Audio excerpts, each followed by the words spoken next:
much in all my life with my chest. And I realize it's because I've never spoken so much in all my life. Um, my job is speaking. And then I talk, talk, talk, talk, and it creates like a strain. But I've got to, it's okay. I'm just going to speak softly. I'm not going to speak too loud. So if you can hear me, that's going to be good. Our last class, I'm going to just share some slides with you guys. Let's see if I can just move this out the way and find, where did that go now? Ah, there we go. Okay. What a lovely check-in tonight. Thanks, ladies. And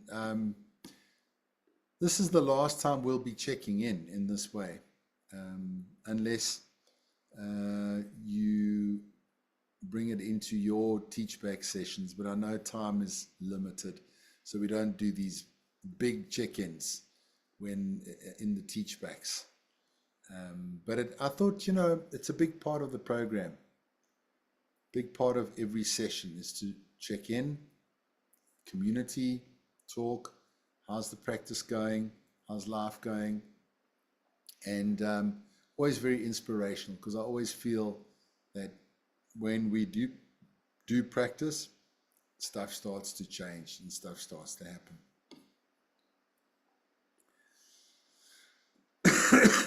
We're getting a little bit scientific tonight, and we're starting off with an experiment that Jon Kabat-Zinn did in the 1990s. Now, Jon. We've been working with Jon's definition of mindfulness. We saw 2 weeks ago a video of Jon talking about who am I, and about if it was me breathing, I would have died a long time ago. Whoops, forgot, dead. Remember that guy? That's the famous Jon Kabat-Zinn. He did these experiments with sunbeds and UV. And people suffering from psoriasis. Now, psoriasis is a skin rash. It's painful, nasty, and one of the treatments for psoriasis is UV, okay, UV rays. So Jon, in those days, they had tapes. So they had an experimental group that would listen to the body scan when they were in the sunbed having their treatment.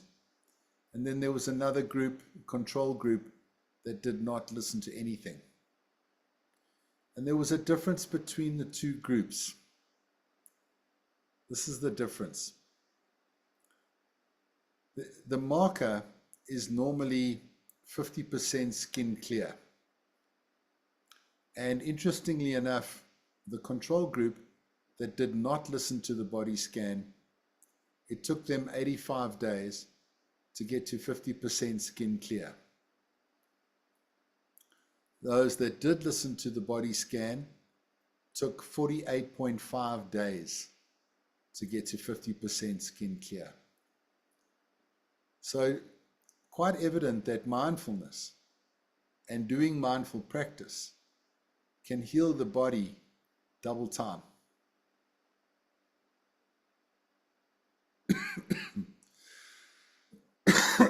And I think it's got a lot to do with letting go of stress and, the mind worrying about too much.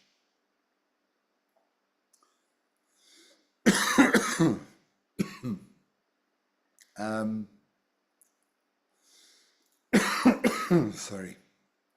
Richard Davidson.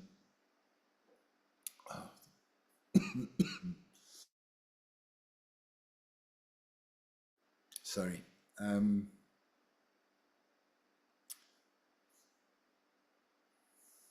Dr. Richard Davidson, a neuroscientist, also was measuring the brain's cortical thickness over about 1,000 different patients, and found that people that meditate they do not lose their cortical thickness in the prefrontal cortex.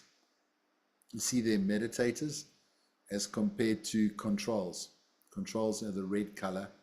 Controls are people that don't meditate, just normal everyday life. People that meditate, in some regards, as they age, developed a thicker prefrontal cortex. So massive link to dementia and Alzheimer's. That is, if we meditate and we be mindful in our day, that this can keep dementia and Alzheimer's at bay. Because if you look at the brain of a dementia sufferer, there are like holes in their brain, and the brain withers and slowly, sort of disappears. So more and more, we're starting to see research come out that if we practice mindfulness, we can overcome dementia and Alzheimer's. Isn't that amazing? I would love to age and still have all my faculties available to me. Another amazing experiment was done by a lady called Elizabeth Blackburn. She won a Nobel Prize for this in 2009, and her work was on chromosomes, very, very foundational building blocks of cells. And as we age, you can see the top chromosome has purple caps. Those purple caps are called telomeres. Every time the cell divides, the cap gets smaller. You can see at the bottom, those are the telomeres of an aged elderly person compared to the top of a youngster. As we age, our telomeres get shorter. She started to do research on mothers, on women in their mid-30s. One group living a normal life with normal kids, another group, same age, having terminally ill children that are dying. She observed that the women with terminally ill children had shorter telomeres than the women that were fine and without too much stress in their life. She also made a connection between shorter telomeres and the onset of terminal illness, showing that a lot of people that suffer severe stress develop terminal illness a year or a few years after.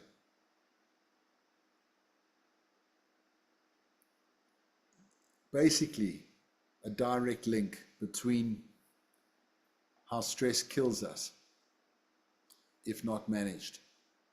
She then found that people that meditate and do chanting and practice mindfulness produce an enzyme called telomerase, which protects the telomeres. So when we practice mindfulness, we protect our telomeres from getting shorter as the cells divide. So basically, mindfulness and meditation can prolong life by years and years and years. Staggering, isn't it? I remember there was an ad campaign, Coke adds life. Remember that? I don't know. That's rubbish. I think there's about 12 teaspoons of sugar in every Coke. It's not Coke, it's mindfulness. Okay? And here's an interesting thing that I'm going to ask you to comment on. It's a difficult one, so listen carefully. Interestingly enough, Elizabeth Blackburn found that pre-relaxation to post-relaxation, there was a decrease in the enzyme of telomerase. Whereas in the meditation group, there was an increase in telomerase production. So it seemed as though relaxation wasn't really helping in terms of longevity and de-stress. Whereas the meditation group, there was. Would anybody like to guess why? the relaxation group didn't do so well as compared to the meditation group?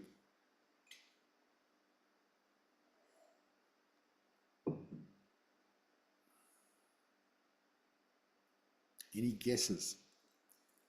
Doesn't matter if you think you sound silly. I'm assuming that the enzyme was not released Yeah. in the case of people who are plainly relaxing, and that would then have an effect on those little, what are they called? Telomeres. Telomeres. Yeah, yeah. Correct. The enzyme was not as dominant. But then still, why? I guess that's half the answer. Antoinette? I would think that if you meditate, you have an intention, and when you relax, maybe not such a strong intention. I don't know. That sounds good. I think we're getting closer. Danielle? I'm inclined to think, Mark, that when you're meditating, the first thing is to be present and let go of any wandering thoughts or any, when we exhale, we release, let go of the tension and anxiety, and that doesn't need to be, you don't need a holiday to do that. You can just do that in a mindfulness session. Whereas if you are relaxing, you sort of just still, your brain is occupied with all the things. It's like an app running in the background. So therefore, it doesn't really switch off, and your mind doesn't it's not producing that enzyme, but it's at the same time, it's sort of deteriorating in the background, even though you're thinking that you're relaxing. I don't know how to put it in a more concise way, but that's sort of my thinking at the moment. I think that's spot on. Thank you. I'm very happy. Happy with the three answers, actually. They're nice build into them. So the enzyme, obviously, then with the meditation group is increased and is stable. There is a lot of intention with meditation.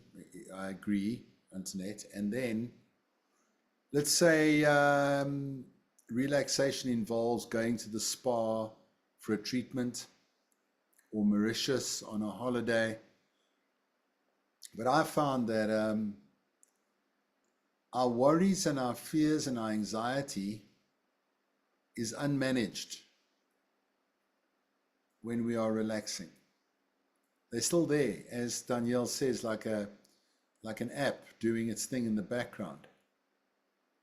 So the mind doesn't switch off. Look, the mind never switches off. We can't expect mindfulness to switch off the mind. But with meditation, we spend less time in fear and worry and stress. And because of that, the enzyme is allowed to dominate, is allowed to flow. There's no stress that's affecting that enzyme. You see? So, yeah, that's pretty much the answer. That relaxation won't necessarily help you in terms of stress management. It's nice, but by the time you come back from Mauritius and you hit rush hour traffic, load shedding on a Monday evening, it's like you never ever was away. Kerry? Yeah, I just wanted to ask if that enzyme is only produced when the cortex is engaged. Because I know, like with the hippocampus, it can switch its function, and all of a sudden it's releasing cortisol, I think. Yeah. So is that the link? Is that why it only happens in the one situation and not in another? Correct. Yeah. That is the link. She was working with amoebas and really diving deeply into that research. But I will share with you more science on that in the WhatsApp group. It's quite technical. And she won a Nobel prize for her work. Interesting, isn't it? So, if you do your practice every day, you open the floodgates of the telomerase and your telomeres are protected and you will live healthier, longer lives. I think you guys have unpacked this more than anybody that I've taught it to. Thank you. Richard Davidson also was fascinated at virus and wanted to see what would happen if a meditation group was injected with the flu virus. They produced double the amount of antibodies compared to a control group that did not practice mindfulness. Again, showing that mindfulness will probably be the best thing for winter and flus and colds. I need to meditate more, obviously. Bronwyn? Oh, sorry, Danielle. So, Mark, I've been watching, you see, I told you I've been binging out the next Netflix. So I finally watched the series Sweet Tooth, and it's basically COVID. I've also Yeah, watched it. I love it. I yeah. love it. Beautiful. So it reminded me of COVID, and I was wondering, like, they said we've got to have a mask and sanitizer. Can we now with swine flu and this H1N1 ask people to meditate?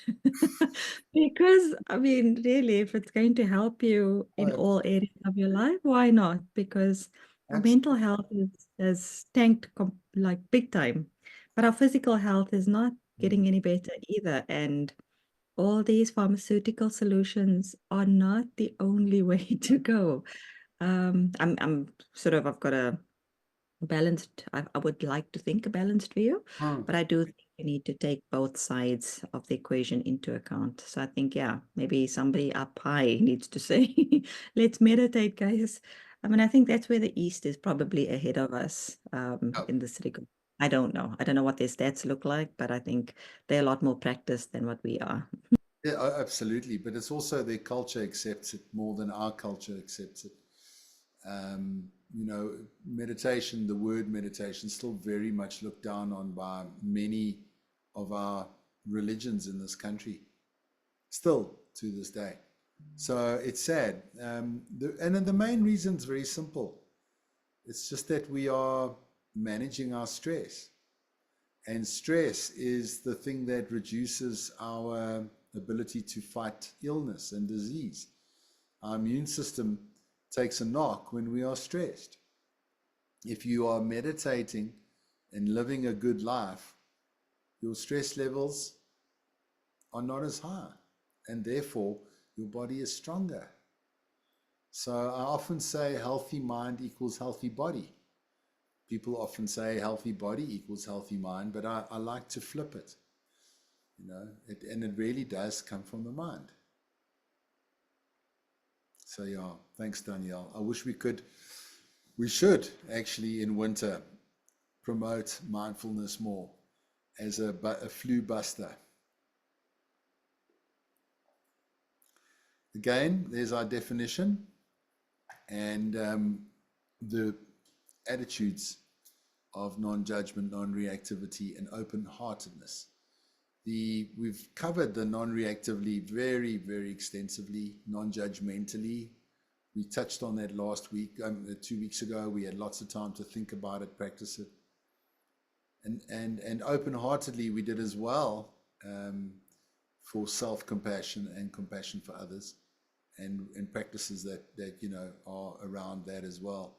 We're still in the non-judgmentally attitude in this session.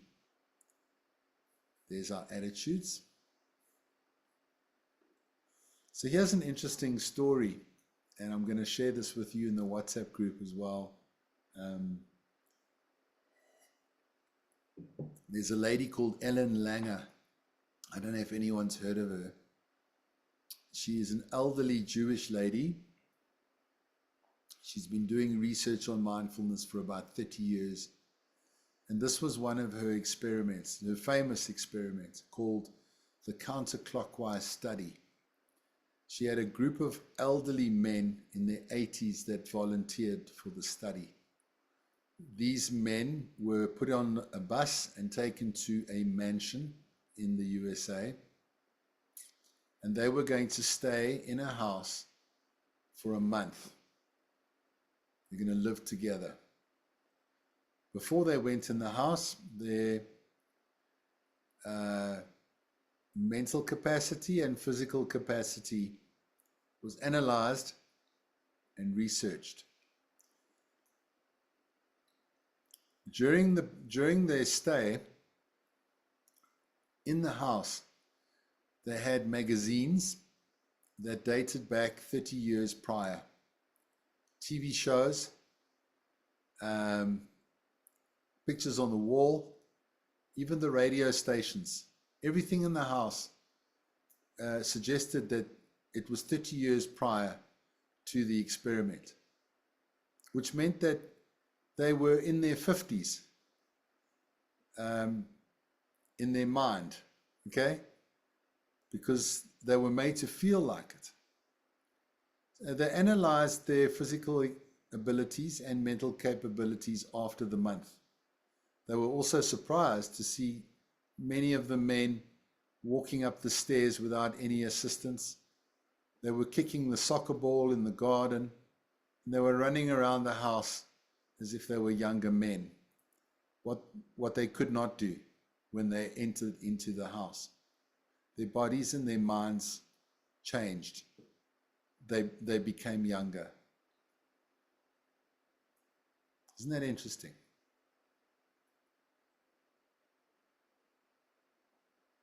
Danielle?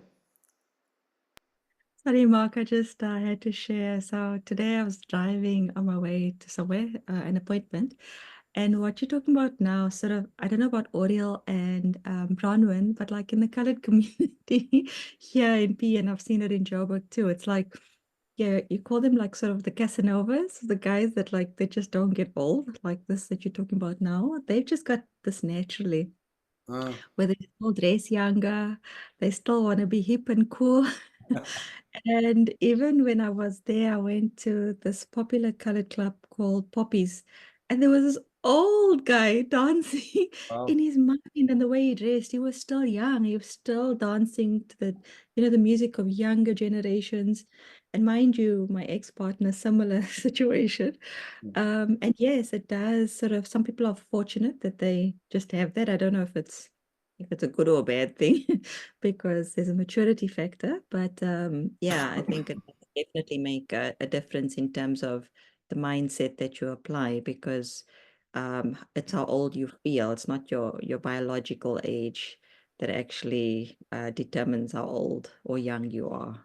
Sorry, Correct. just my thought, and it made me laugh quite a bit when you explained that. Yeah. Yeah, nice story. Nice link to that. Yeah, if we believe that we are aging and we believe we are getting old, then that's what will happen more and more. And that's what Ellen Langer is trying to tell us. It's in the mind. Now, obviously, we will get old and we will die. But so much of it is in our mind. So much of our health, our wellness, our ability to be resilient, it's in our mind, right? And it's the conditioning that we've been told. It's the things we've bought into and believe.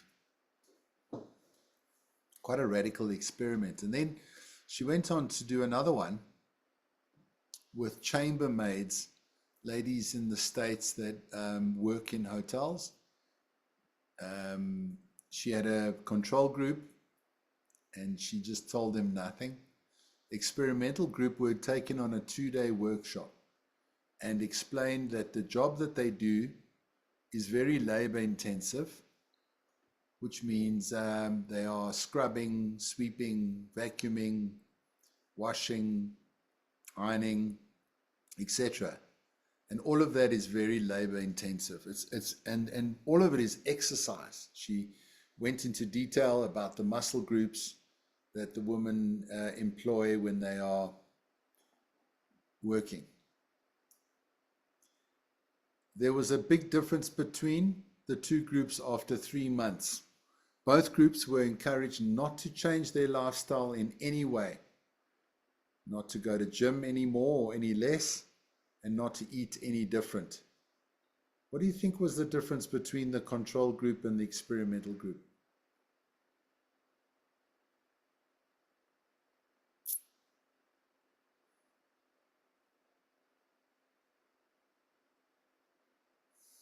Sorry, Mark, can I just ask you to just give a to just go over that again and just in a more summarized version? So, two groups of ladies. One group was told that their job is physical and a 2-day workshop on how their muscles are activated when they work. Other group of ladies were told nothing. They were also told not to change anything about their life, their diet, or their exercise routine. There was a difference between the two groups of ladies. They were measured. Something changed. What changed?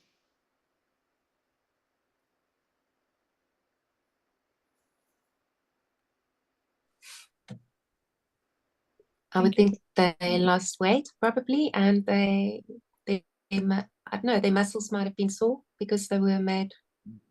If I'm on the right track, yeah, they were, because they were told that that was what was going to happen. So the mind kind of ran with it. Am I right? 100%. They lost weight. Mm. All the ladies lost weight that were told that their job is physical. It's awareness. Quite bizarre. Nothing changed. They were just instructed that, guys, this is a labor-intensive job and you are actually exercising all day long.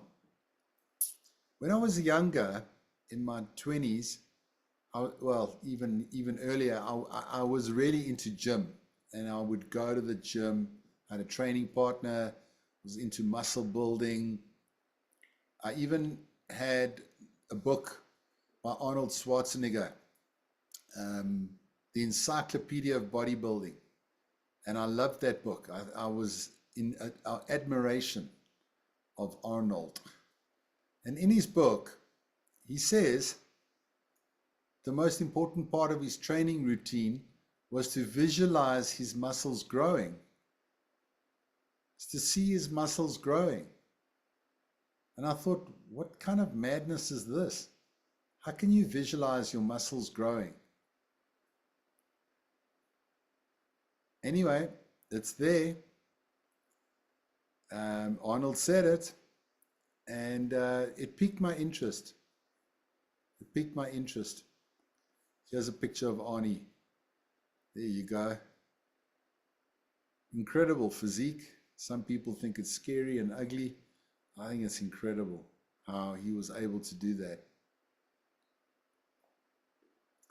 And he made a big success in the movie business. I read a book, a very interesting book called The Source. And The Source is a book written by Dr. Tara Swart. She is she married a South African guy, but then they split up, hence the surname Swart. And she's a nice Indian lady from the UK. She's a very powerful neuroscientist, very famous. Her first book was Neuroscience for Leaders. The second book is The Source. And in this book, she talks about the scientific methodology of vision. And she talks about vision boards, making a vision board. And these days, we cut and paste JPEG pictures from the internet. We can make a vision board, but traditionally, you would go through magazines and cut out pictures of the kind of house you like, the kind of partner, where you want to live, holiday destinations, the job, everything, the car you want to drive, everything. Has anybody done a vision board and did it work for you? Danielle? Hi, Mark. Kiasha? Yeah, I've done a vision board. Mom hosts like a vision board making day Oh, nice. So I've done one, and it is good to keep your goals intact, like to see it and remind yourself what you're aiming for. Yeah. I recall seeing even on your mom's phone, like a mini vision board as a screensaver. Is that right? Yeah, Yeah. yeah, you're correct. Okay, good. I must learn from her how to do that. That's amazing. Anybody else practice this and some stuff happened and came true, and or not really?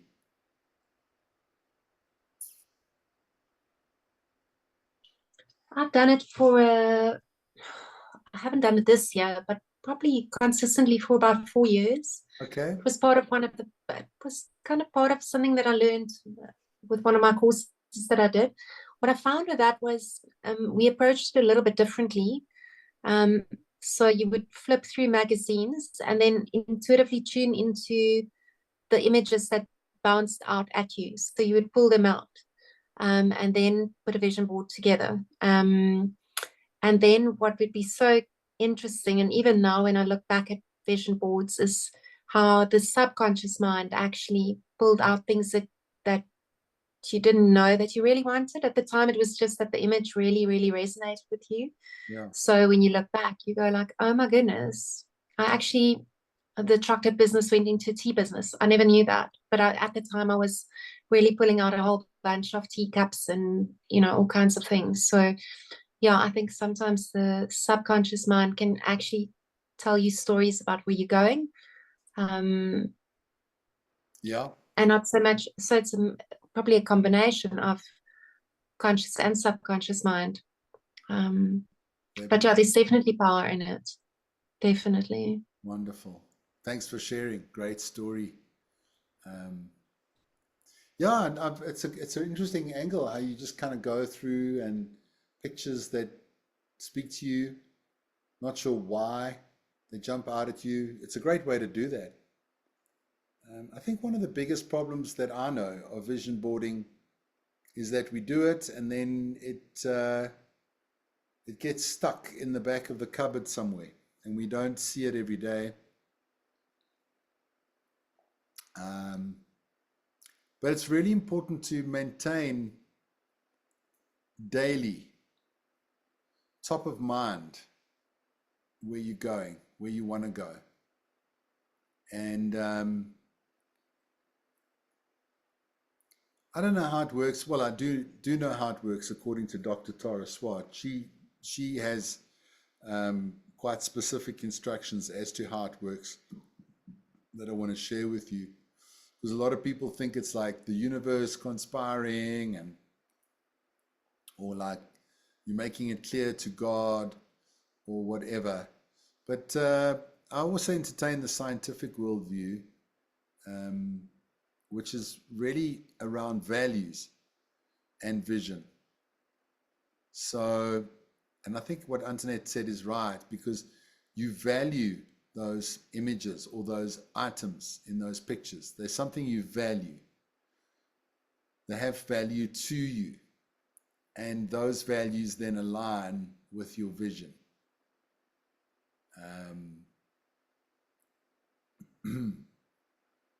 I recall going to Cape Town when I was in my 20s with a good friend. We had such a good time.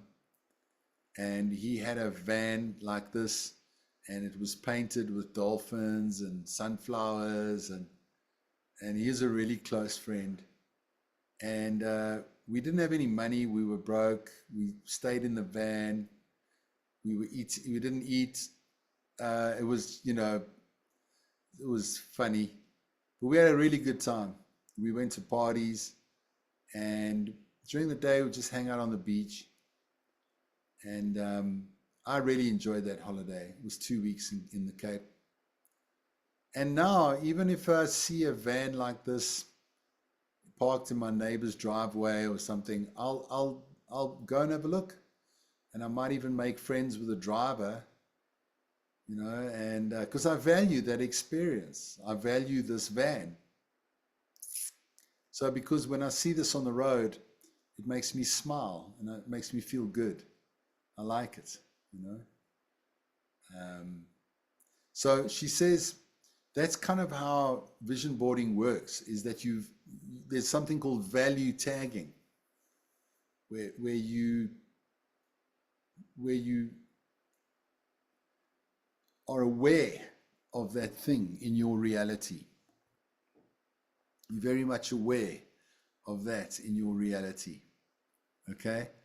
And I put some chocolate there, not to make your mouth water, but I had a friend, Sanette van Breda. She was working at APSA, and quite a dynamic lady. And she lost 85 kilograms of weight, and she did that during lockdown. She's like an Oma, and she had to visit her grandchildren in New Zealand, and they said, Sanette, we won't let you into New Zealand. You're too big. They got this rule against massive BMI. So she lost that weight, and she's cut out sugar. She cut out the thing that she loves, chocolate and cake. She started exercising. She started making herself green Monster smoothies that she would grow. And after all that time, I said to Sanette, let's go for a piece of cake. And she said, I don't want it. I said, come on, you look great. You've lost all this weight. Surely you can have a piece of cake. She said, no, I don't like it. It's too sweet. My taste buds have changed. So it was interesting. Her values were very much around sugar and cake and sweets. And then she changed her values, and her body changed. Her whole life changed, to the point where the thing that she was addicted to the most, she doesn't like it anymore. So maybe that's what's going to happen with Kerry and alcohol, right? Is that you change your values, and then everything changes. Everything changes. So when we come to goal setting and vision, keep that in mind, okay? Keep that in mind. Your values are super important. They're like petals of a beautiful flower. And I often think that each petal is my values, right? Ethics, honesty, integrity, loyalty, kindness, generosity, each one a petal. And if I think about my values, that is what keeps me out of trouble and makes me happy. So if my vision is not aligned with my values, then it's not going to work out. Simon Sinek has a really interesting way of determining the link between your vision and your values. And I quite enjoy what he does. He just says why. So let's say you have a vision of driving a Porsche. He says, okay, why? And then you give an answer to yourself, and then you ask why again. You just keep asking why until you can't ask why anymore. And some people go, I don't know. See, now it doesn't make sense. So I think that's a good exercise. Do a vision board. Have those things that you put down, and then ask yourself, why do I want this? And you get down to a core value. You should, right? You should, anyway. So that's a good thing to do, I think. Yeah. To your vision. This little girl wants to be an astronaut. Got to keep asking the question, why? Okay? Why do you want to do that? Is it part of your value set? Some people had the most amazing visions. Arnold imagined that he would be world famous. He said you need to visualize it. Madiba would visualize every day walking free until he was freed. Oprah said you've got to live the grandest and greatest vision for yourself. Jim Carrey told Oprah on an interview, you can watch it on YouTube, that he put $10 million check in his wallet, and every day he would look at it, and for 5 years of looking at it, he got the role of Dumb and Dumber, and they paid him $10 million, you know. So I don't know, it's a crazy story, but it worked, it happened. So this is the thing. In the Tibetan tradition, I learned that my meditation practice always has to end with a dedication. And that dedication is, what would I like to see in the world? What would I like to see in my reality? And what would I like to see in the world? And that is a dedication. And if I think about it, it's a daily little check-in with your vision. That I close every meditation, whether it's a breath meditation or a body scan, or I close every meditation with, may the good energy of this practice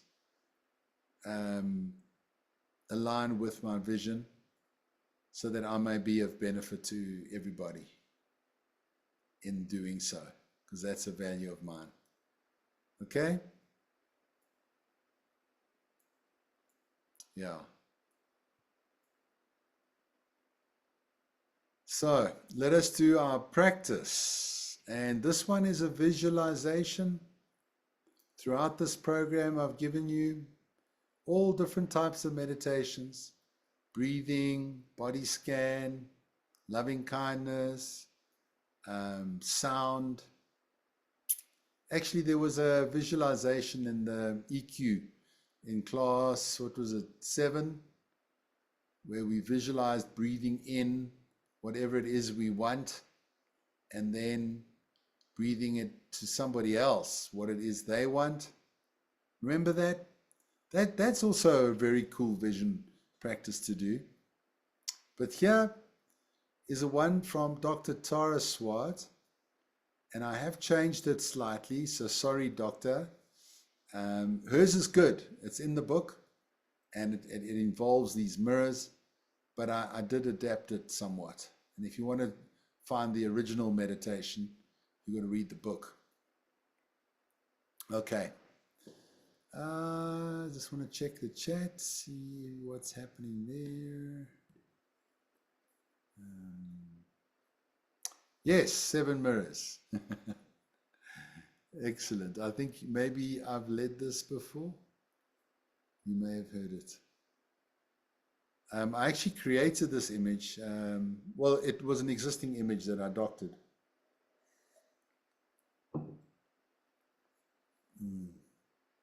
I did this in the forest. Okay. Yeah. Right. So you can focus on this image, or you can imagine, and as I guide you through this process, choosing your comfortable seat. Let's take in a nice deep breath in through the nose, and then breathe it out.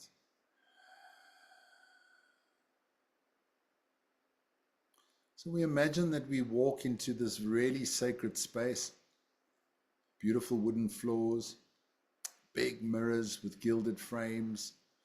The air smells like incense. The lights are dim. We're alone. It's quiet. There's a sense of magic in the air. Mirror, mirror on the wall. We turn and we turn to our left, where the first mirror is. And on the left wall there are 5 big mirrors. And I look into the reflection of the first mirror, and I'm standing there, or you standing there, wearing your gym outfit or your yoga outfit or Pilates or whatever, your walking gear, and you've got a slight sheen to your skin. You're a lot fitter, and you've reached a lot of your exercise goals. Imagine how that would feel, having reached those goals.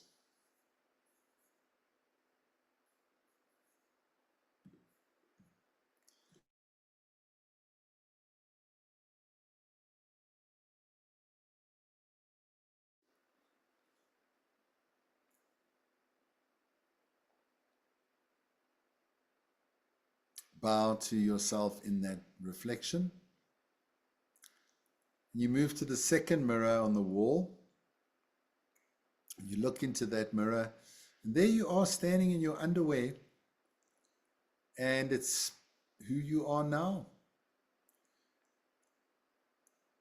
We have a lot of judgment for the way that we look, for our body shape. Maybe we're aging, and we are aging. We're a bit self-critical. Imagine you just loved yourself for who you are, warts and all. This isn't in Tara's book, but I thought I better put this one in because it really means a lot to me. How nice would it be if I just loved myself for who I am without trying to change too much? Yes, it's good to be fit and strong and reach my exercise goals, but it's also wonderful just to love oneself and be happy with oneself. That for me is very important. Seeing yourself standing there in your underwear,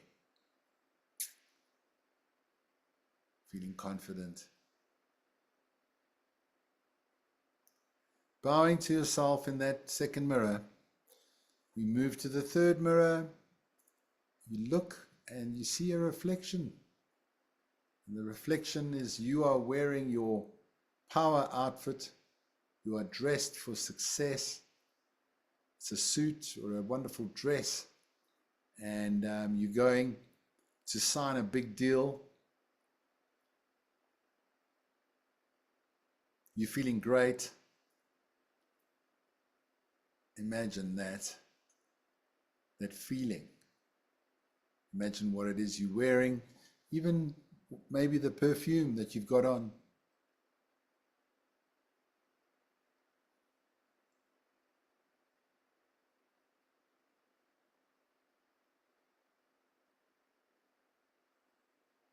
The image of success. Bowing to that reflection, we move to the fourth mirror, and in that mirror you are holding something in your hands. It's the key to a new car or a new house, perhaps. It's a clean bill of health. Maybe it's a certificate, a degree, might be a little baby if you want. There's something you're holding in your hands that would be nice. It could be airplane tickets for a wonderful holiday destination. Just imagine what it is that you'd really like to be holding in your hands.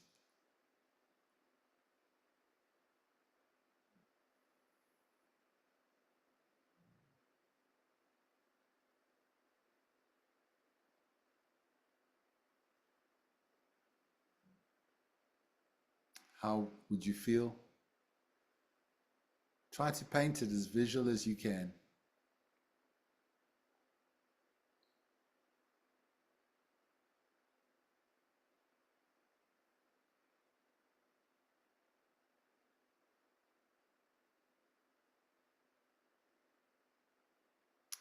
Good. Now bowing to that image in the fourth mirror and moving to the fifth mirror on the left wall. The last one on the left wall. Looking into that. And it's like you're posing for a photograph, but there are all these people around you photobombing, and they're smiling back at you. And it's your team. It's your dream team. People you want to work with. The environment that you see yourself in. And you're succeeding and you're happy, and it's your dream job, your dream team. Maybe it's the job you have now, but everything's going well and fine. You're all posing for a photo.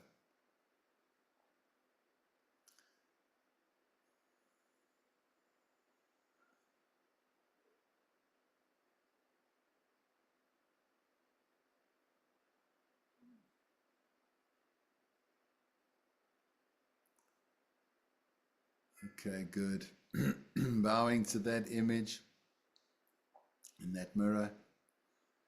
Now you move to the sixth mirror on the back wall on the left side. And in that reflection, you are an elderly person, maybe in your 80s. You may have a walking stick or something, but you're happy. Behind you is a long story, imagining rolling hills going back, of all people that are walking behind you, people that have benefited from your work. They've grown up. Maybe you started a charity, maybe you started a project. It went really well. And there are so many people that have benefited from your work and your life. Imagine how it would feel if we could truly learn that, be blessed enough to see it, your legacy.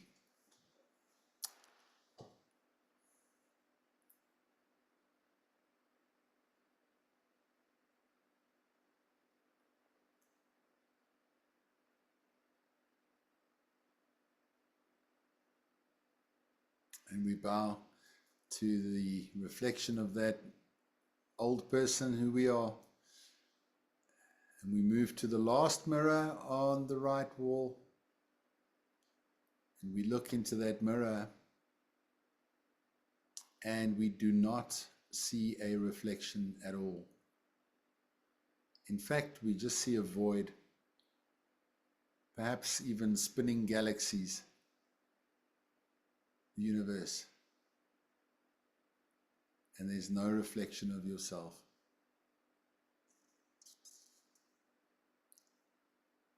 Why is this? Do not be afraid.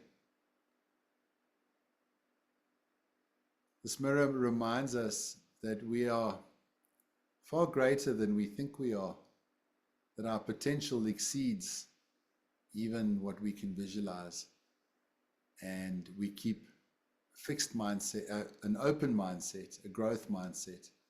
As Simon Sinek says, an infinite mindset, that anything's possible. And to make space for that.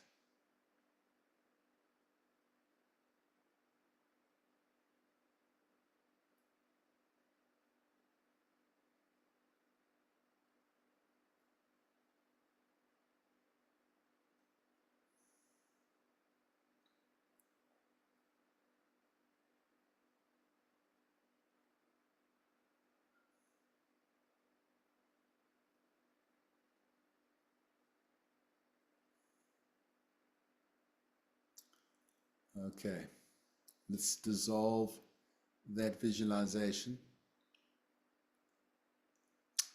Take a nice deep breath in through the nose and slowly breathe it out the mouth.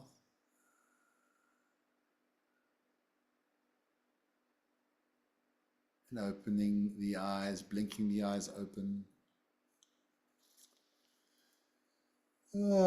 Thank you for doing that with me. One of my favorites. Nice little aligning with values and vision.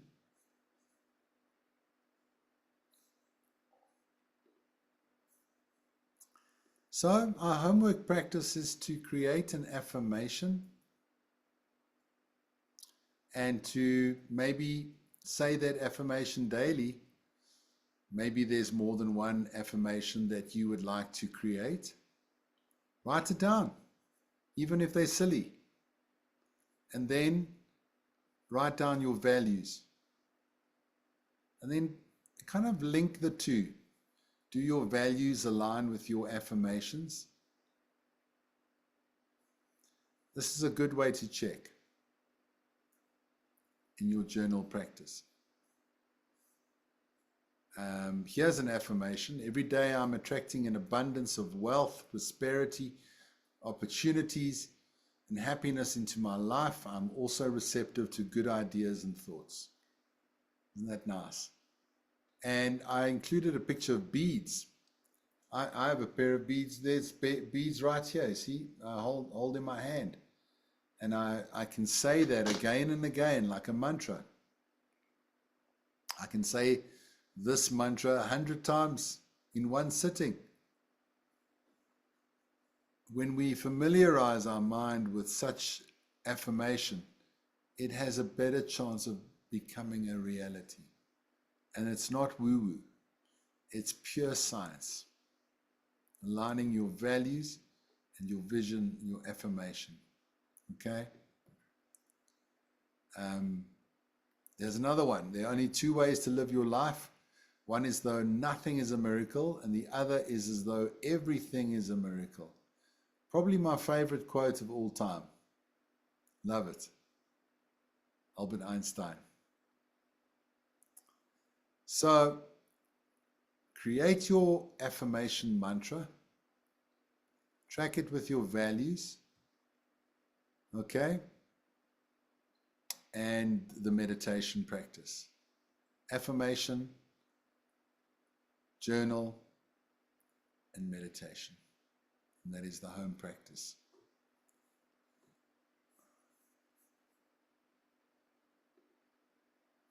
Okay, I will WhatsApp you tomorrow, and just to remind you of that and where to find the practice as well.